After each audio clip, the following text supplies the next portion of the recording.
បំរាម8យ៉ាងហាមធ្វើដាច់ខាតនៅលើក្បាលដំណេកក្បាលដំណេកឬក្បាលក្រែនៅក្នុងបន្ទប់គេងជាកន្លែងតាក់ទាញហុងស៊ុយនាំលៀបសំណាងដល់ម្ចាស់ផ្ទះបើរៀបចំត្រឹមនឹងនាំហ៊ីបជំរុំចម្រើនតែបើខុសវិញជីវិតគ្រួសារនឹងមិនបានសុខឡើយដូច្នេះហើយទើបបានជាអ្នកមានជំនឿមុតមមទៅលើហុងស៊ុយតែងតែព្យាយាមរៀបចំក្បាលដំណេកឬក្បាលក្រែយ៉ាងប្រុងប្រយ័ត្នដើម្បីបញ្ជៀសរឿងមិនល្អក្នុងនោះគេតែងគិតទៅលើរឿងសំខាន់ដូចជា 1. ហាមបាយក្បាលដំណេកទៅទិសខាងលិចនិងខាងត្បូងមិនថាគេងទីណាក៏ដោយទោះជាផ្ទះខ្លួនឯងផ្ទះគេឬផ្ទះសំណាក់ចូលគេងបែរទៅទិសខាងកើតឬខាងជើងព្រោះគេជឿថាវាជាទិសល្អអាចនាំឥទ្ធិពលវិជ្ជមានដល់ជីវិតចំណែកទិសខាងត្បូងវិញជាទិសដែលព្រះសិរក្សារបស់ព្រះពុទ្ធទ្រង់បែរទៅរកនៅពេលទ្រង់បរិនិព្វានដូច្នេះវាមិនល្អឡើយសម្រាប់ទិសដៅក្បាលដំណេកចំពោះទិសខាងលិចជាទិសមនុស្សស្លាប់ចោលជៀសវាងដាច់ខាតត្បិតវាអាចនាំជំងឺតំកាត់និងទាក់ទាញធម្មពលអវិជ្ជមាន 2. ហាមបាយក្បាលដំណេកប្រឈមបន្ទប់ទឹក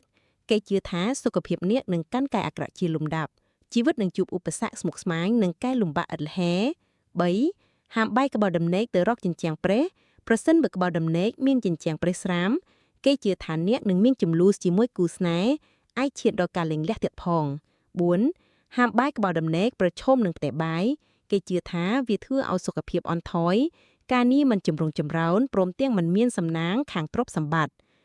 5. ហាមគេងក្រោមធឿមផ្ទះគេចាត់ទុកការគេងក្រោមធឿមផ្ទះជាហុងស៊ុយអាក្រក់ធ្វើឲ្យអ្នកមានអារម្មណ៍មិនស្រួលយល់សប្តិច្រើនពិសេសធឿមជាចំណុចនៃផ្លូវដើររបស់ពពួកអមនុស្ស 6. ហាមគេងទល់មុខទ្វារជន់បន្ទប់ទ្វារគឺជាចំណុចលំហូរនៃធម្មពលទាំងវិជ្ជមាននិងអវិជ្ជមានខណៈកាបាយក្បោដំណេកចំពីមុខទ្វារនឹងនាំឲ្យមានការប៉ះទង្គិចហុងស៊ុយល្អឬចាស់ចំណាំថាគ្មានសិរីសួស្តី 7. ហាមគេងនៅទល់មុខកញ្ចក់ការគេងនៅពីមុខកញ្ចក់ត្រូវបានគេជឿថាធ្វើឲ្យរាងកាយបញ្ចេញថាមពលអវិជ្ជមានពេញមួយយប់និងនាំឲ្យគេងមិនគ្រប់គ្រាន់ព្រមទាំងអាចនាំរឿងស៊យដល់ទំនាក់ទំនងប្តីប្រពន្ធ 8. ហាមគេងបាយទៅរកបន្ទងតាមជំនឿជឿថាអ្នកគេងងាយនឹងឈឺនាំឲ្យសុខភាពចុះខ្សោយហើយវាជាហុងស៊ុយមិនល្អសម្រាប់អ្នកប្រកបរបររកស៊ីជួញដូរផ្សេងៗ